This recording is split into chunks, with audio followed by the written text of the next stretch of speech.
back, listeners, to the Mindful Living podcast, where we unpack the ways presence and self awareness can transform our inner and outer lives. I'm your host, Sana, and today's conversation feels especially relevant to anyone who has ever had life throw them off course. Now, listeners, we are diving into how mindful awareness during life's disruptions, especially those that shake our very identity, can be the key to personal growth. And with me is David Aferiat. He is a dual American French citizen and owner of Avid Wines, an organic wine importer based in Atlanta. Now, listeners, let me share a bit about David with all of you. His life story, bridging cultures, reconnecting with family after decades, and weaving tradition with innovation.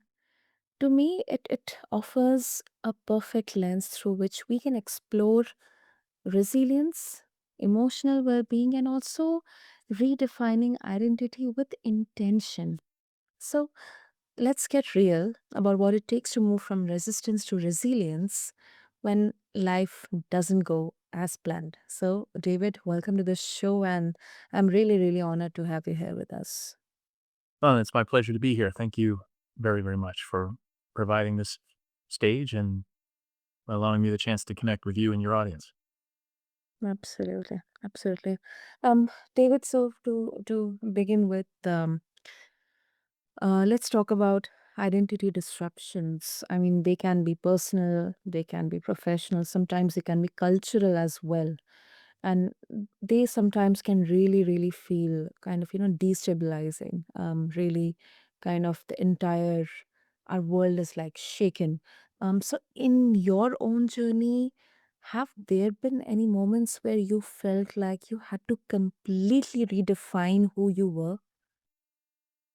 Yes, I think it happens to a lot of people, Mhm. in various aspects of their lives. And certainly when it impacts your career, it can be because it touches your financial well being. It can be quite, as you mentioned, it can be to the core kind of shock to the system.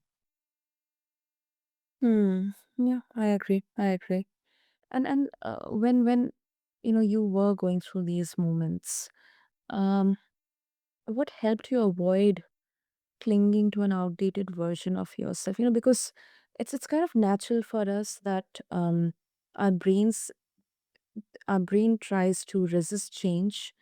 Our brain kind of protects us from sudden changes, whether it's for good or bad. And then we kind of somehow get into our old ways. That's natural, that can happen. So what you had to do to avoid that? Yes, great question.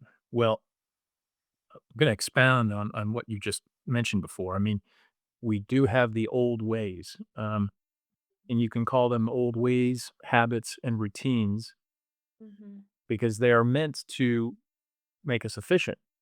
A old routine works until it doesn't, and some you have to work to create and curate new routines.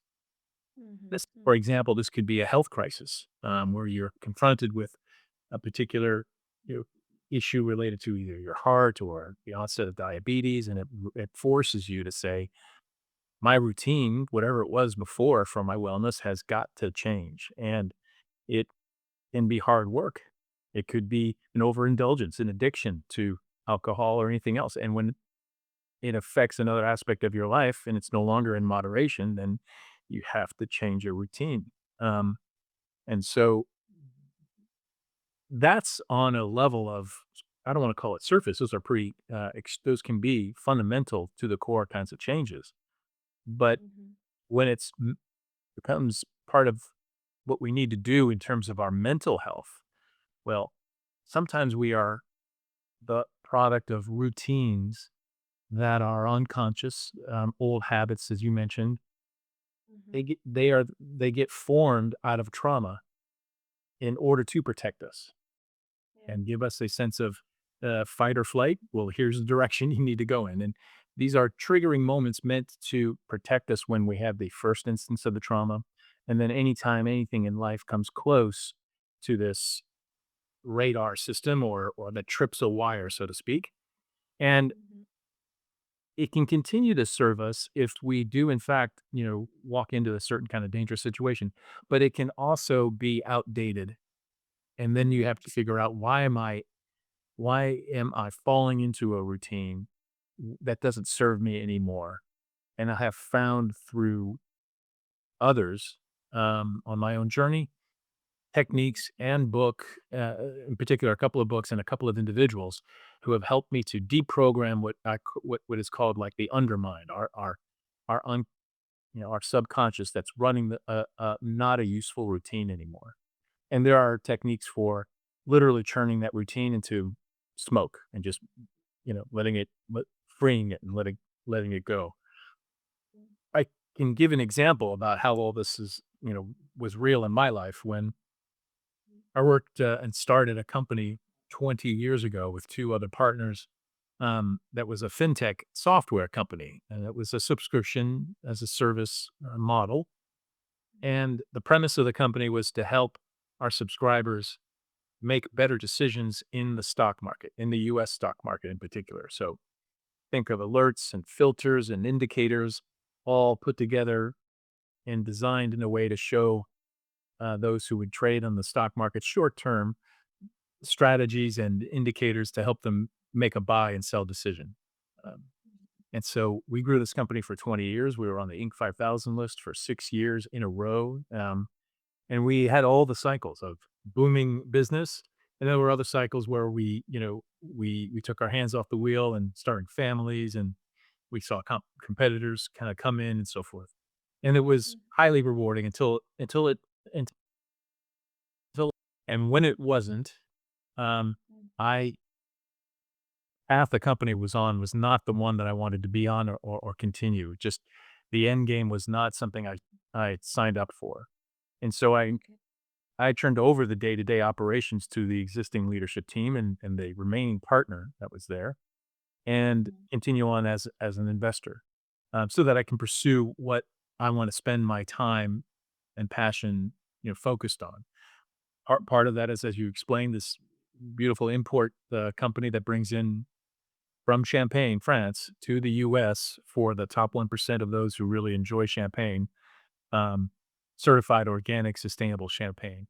But I've had the space and capacity to also create a coaching practice, a growth coach practice for CEOs and owners and their leadership teams um, that are at the 10 million mark in annual revenue or above and are facing challenges on the path of scaling and growing that I bring a methodology and tool set that helps them turn obstacles into opportunities and or just simplify and prioritize so that they can execute and communicate more effectively. So, um, what I just described, I mean, I glossed over this transition of Mhm. my fintech company and into into these new endeavors.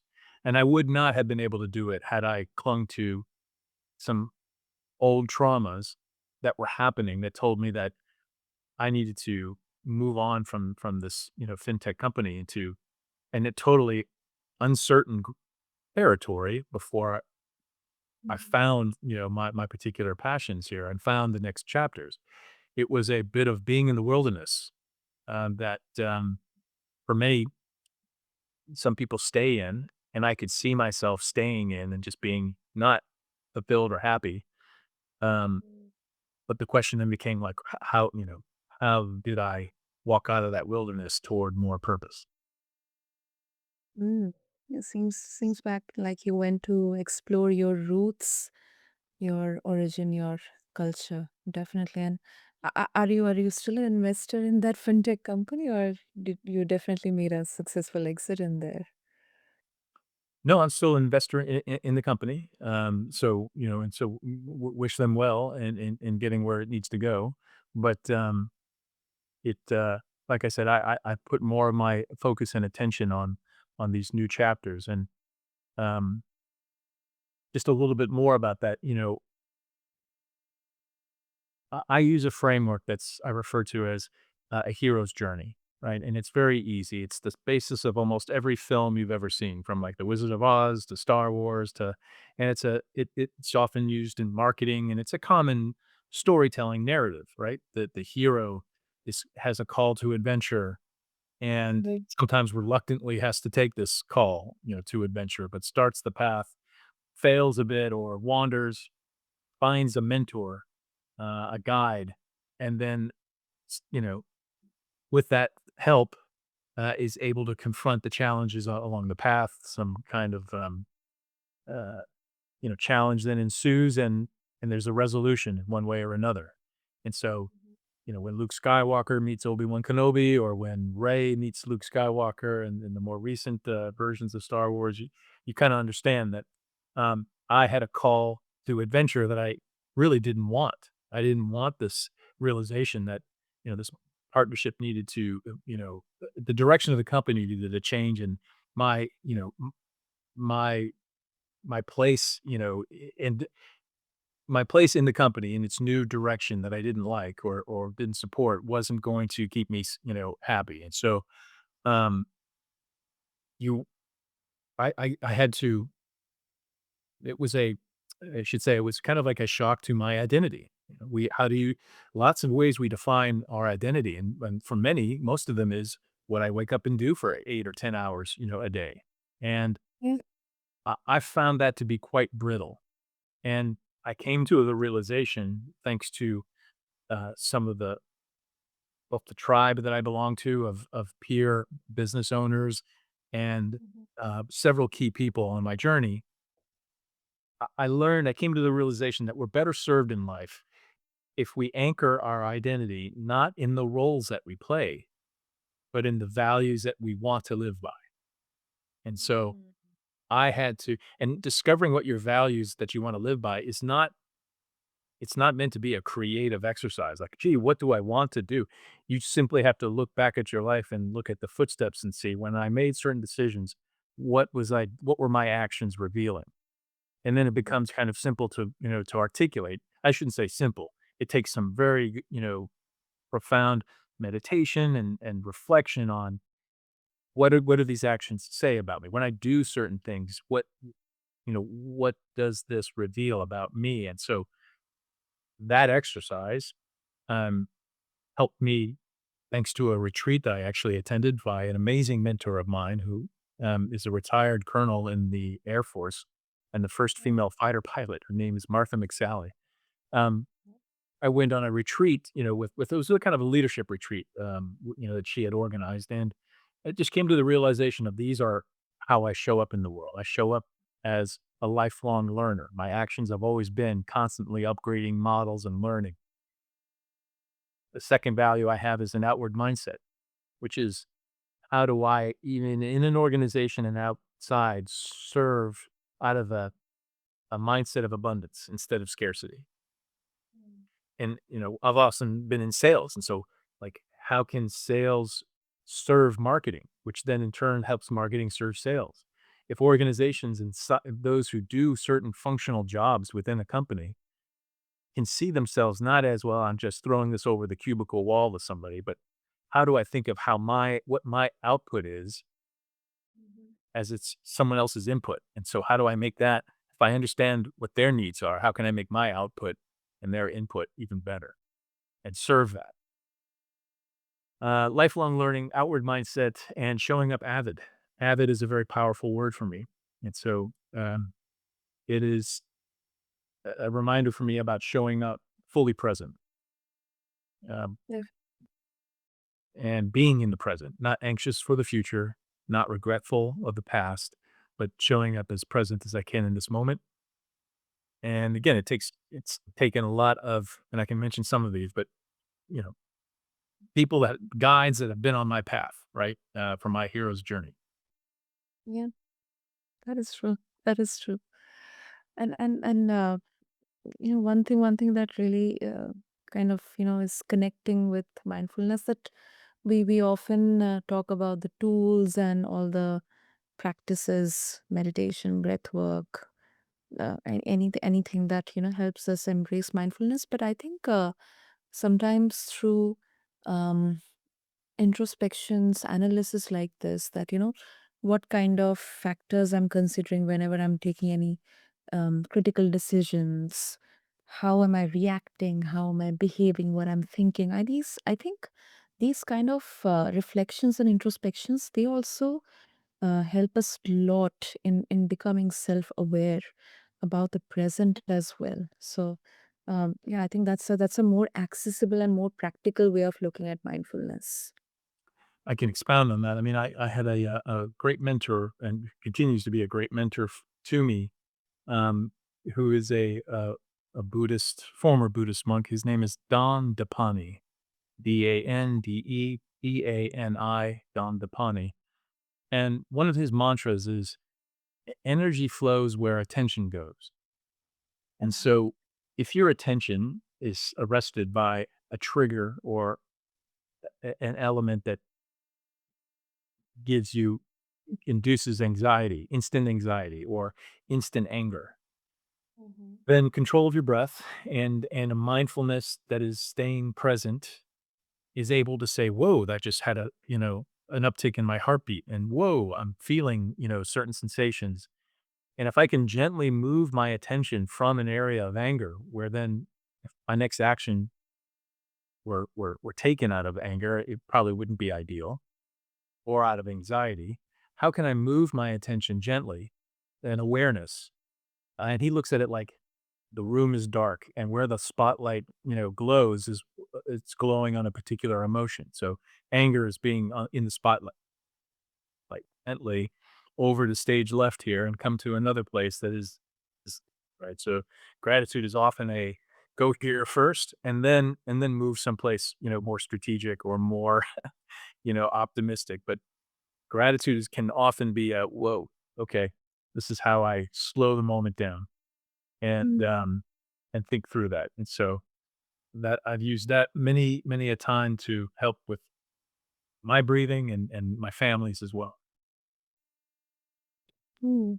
Wow, that's a beautiful way to look at it, David. And talking about, of course, I couldn't leave this out in our conversation. So you have lived two different cultures. I mean, lived between American and French for much of your life. So how has that shaped your sense of identity and belonging?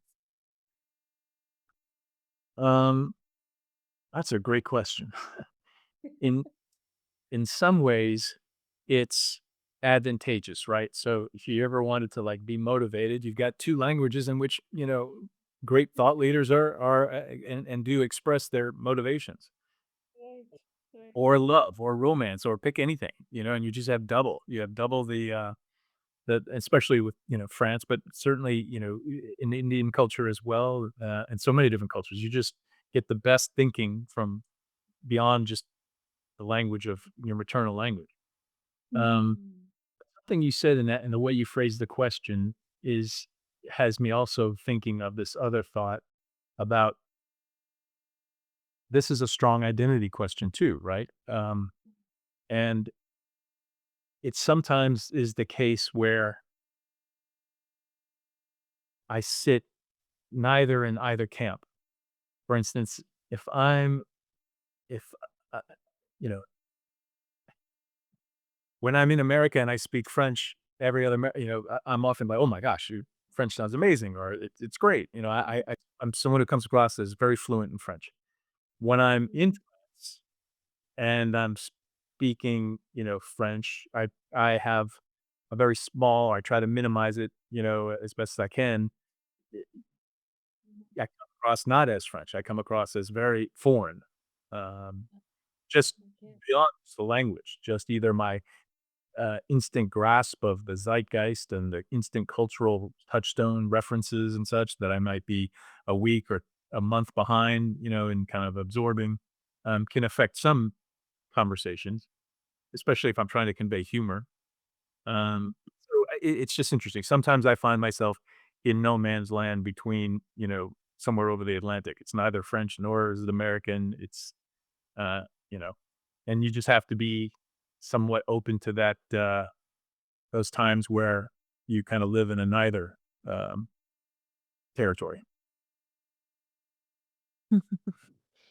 And that gives you a very neutral perspective to it. Hmm. Oh, okay, great. And it's kind of I see it as a duality. And it's interesting because some people see duality as a strength, while others might see it as a constant, negotiation, kind of coming from a place of frustration or um, anger or helplessness. But I think what you said, what you described, it really kind of highlights more as a strength. So that's kind of creative way to look at it. I think you have to. I mean, why wouldn't learn? This it feeds my lifelong learning value. I mean, my children speak the language now, and it's very actually difficult when the parental language is the one that actually gets passed on. It's usually the maternal one. So, if you are the father, you have to do more than double time. It has to be an all-consuming endeavor, and I'm proud to say that both of my daughters are fluent, and it brings me an enormous amount of pride to be able to know that, it's okay, it's in there. It's with them, and they're gonna be able to read a room and decide which, which territory are they or which identity are they going to be using in this room. Are they gonna be the American that speaks really good French, or are they gonna be the French person who has an American accent and use it to their charm. Yeah. Uh, use it their decisions and their, calculus to make. Um, Dudes. Yeah. Yeah. That's also a really good point. That's a really good point.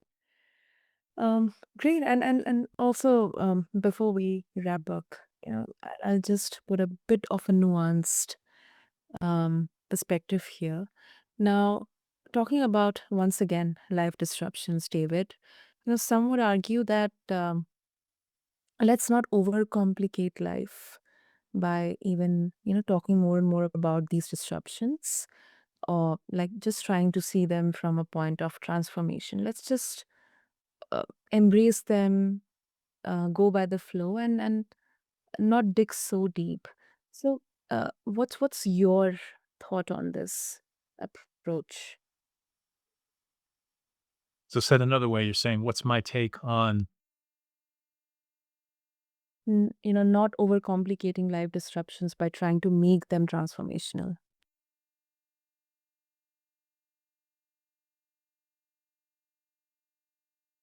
I don't know how to answer that except to say that what helped me, I've already kind of indicated, like I had a plan and a journey for my daughters so that they could learn the language, become fluent, and dive into you tap into the rich cultural heritage that is, what I bring to the table in their French heritage.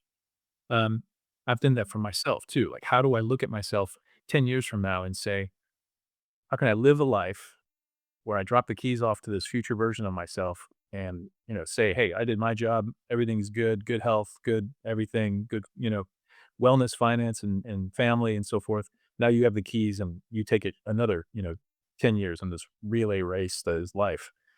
Um, and I've always been very focused on that. And so the way that you get to a future version of yourself is to invest in what are your daily routines in the present and how do you curate them and to create habits. You could read Atomic Habits by James Hand and learn the value of having these curated routines for your wellness, like we talked before about even on the onset of diabetes, what that means, or other kind of, or just staying healthy with a vision that I saw my mother have with my, kids and her grandchildren, which was at her age, being able to be on the floor, be flexible enough in the knees and legs and so forth to be on the floor with her grandkids to play, and I was like, "Wow, that's a great image," rather than the other one of, like, stooped over at the hips, bent over, and, like, net wagging a finger, like, "Come back here," and, "Oh, let me hand that to me," or what. No, just to be on the floor with a grandchild is to say, "I'm on the same level with you. Let's play." It's pretty powerful. So if you're gonna curate that, if you have that as a vision for yourself, you curate it by saying, "Well, what's a daily routine I can do to get to that vision?" Take up yoga, do some core, do Pilates, stretch, and put that as your weekly routine, and you will be well on your way of handing off the keys to a future version of yourself. So that's what I've been focused on. And when I went through this particular trauma or transition in my identity that evoked some previous traumas, it was for the first time that I actually had to look back to a earlier version of myself. And I was only able to do this thanks to an amazing book and an amazing friend of mine, another mentor, also, well, whose name is Tanya Chernova, Chernova, Chernova.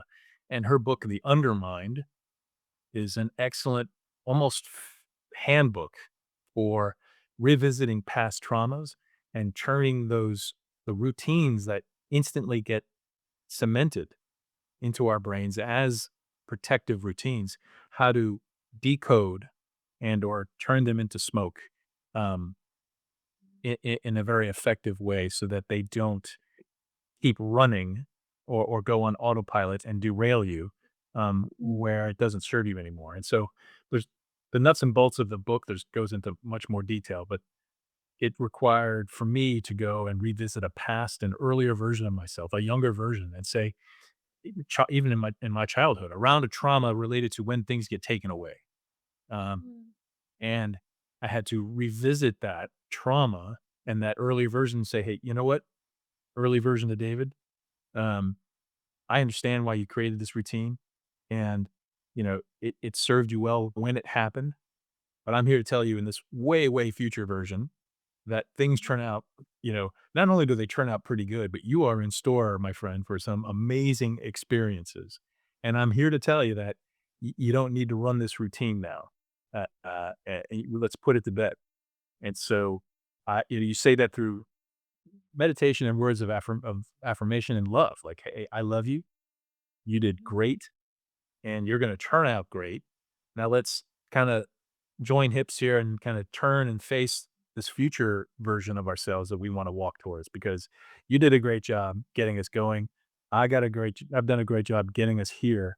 And now we're both going to walk, kind of hand in hand here into the future." And it is, a powerful, and the book explains it much more. It is a value driven and very heartfelt way of forgiving yourself and just nudging the kind of routines that nudging out of the routine and into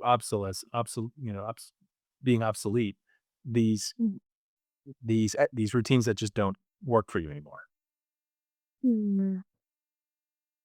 I think it's kind of, I think it also comes from a point of self compassion and sometimes, forgiving yourself as well.